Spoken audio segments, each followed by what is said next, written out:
Welcome back to another episode of Local Search Tuesdays. I've got another awesome set of tips to share with you this week. This time from all the speakers at YoastCon in the Netherlands.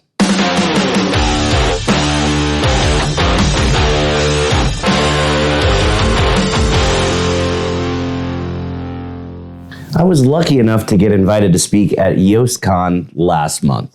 Honestly, I've got to thank Luke Carthy and Barry Adams for letting me know about the pure awesomeness of vending machine burgers. But that's not really important for today's episode. If you didn't catch last week's episode, I shared my entire presentation from the conference, but as always, I also grabbed all the speakers and had them share quick tips about digital marketing, and I got some really great ones this time. You can't pitch to speak at this conference, you have to be invited. So these are the best of the best speakers. Check them out. So my tip would be work on defining your strategy first. We do that with a VMOS, so define your vision, split it down into missions, come up with some objectives that are measurable, write a nice strategy to achieve those objectives, and then work on your tactics so that everything ties into that ultimate vision. Your one marketing tip, if you're on WordPress, install Yoast SEO. Right, my tip is don't sleep on the knowledge graph. I strongly believe that the knowledge graph underpins a lot of what Google is doing in search results, in terms of search enrichment, SERP features, as well as top rankings in things like top stories, carousels. And I suspect, and this is just purely speculative, that the knowledge graph will be the way by which Google makes their large language models accurate, to keep them honest and to make sure they reflect the real world and don't just hallucinate the answers. So the knowledge graph, that's my one key tip. When you're thinking about marketing to young audiences, you have to stop thinking about text on a website.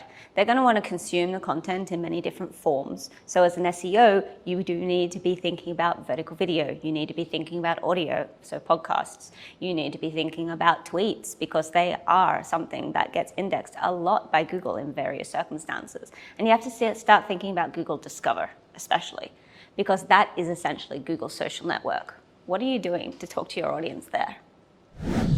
So my tip is to take all of your videos across your website and to build a new page that is basically /videos or similar, that becomes an indexable directory of all of your different video content. And on there, you can have a page type, which is just basically a simple video with a description, tiny bit of text. This is now what Google are looking for if they want to index your videos and give them results in the universal search results. So instead of just having videos on a product page and getting those indexed, you now have to have video pages as well. So make sure you have all your videos in that lovely sort of video library that people can watch through and binge and watch all in one place. So a good tool for that is Wistia Channels, but if you want to use a different platform, there's plenty of options out there. But go and create that video page type that's going to sit somewhere on your website, whatever business you are, if you have a bunch of video content.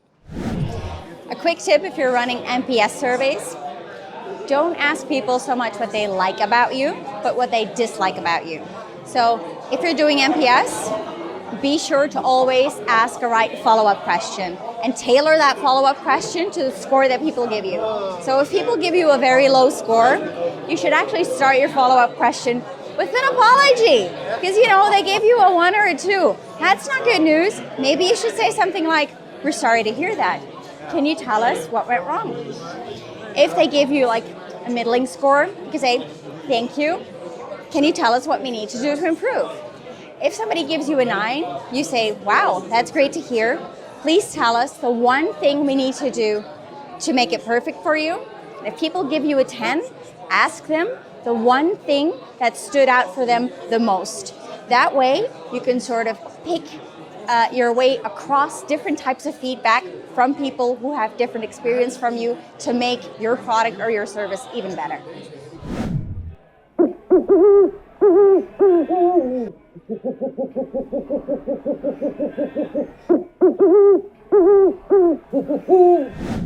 So when you're running your WordPress site, it's really important to take into consideration where you're hosting it, because that is actually almost as important as how great your website is.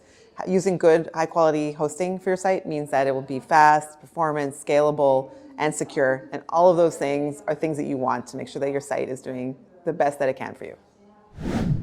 start thinking about your website not only as something which your visitors consume, but also something that systems and search engines and robots consume, and market to them too proactively using things like schema markup, which incidentally is something that Yoast SEO for WordPress is very good for. Okay, so I'm going to share with you a copywriting tip, and it's called the wee test. Make sure your copy passes the wee test. All too often, when we're writing about a business, we get into lots of sentences that start with we have experience, we have 20 employees, we work with these brands. Try and flip that over and turn the copy to focus on you, the customer. Never refer to the customer in the third person. You don't talk about your clients. Remember, you're only ever talking to one person. One person is reading your copy right now, so make sure that you focus on them. Marketing tip, what would I say? So everyone focuses on traffic, whether it's paid, organic, social, whatever it is. What's really important is, hi Jonna, what's really important is that conversion is way more efficient way to deliver the same kind of performance. So let's say you convert at 1%, right? And you've got 1 million visits a month. How about we up that conversion to 1.5%? That's 50% better with the same traffic. CRO is underrated. Focus on converting your existing traffic before you go and get more. Make your website faster. And then when you think you've made it fast enough, make it faster. And do that today and tomorrow and the next day until you die. That's all the time we've got left for this week's episode, so you know what that means. Put your hand on the screen right here. We totally just high-fived because you learned something awesome. Thanks for watching, and we'll see you again next week for another episode of Local Search Tuesdays.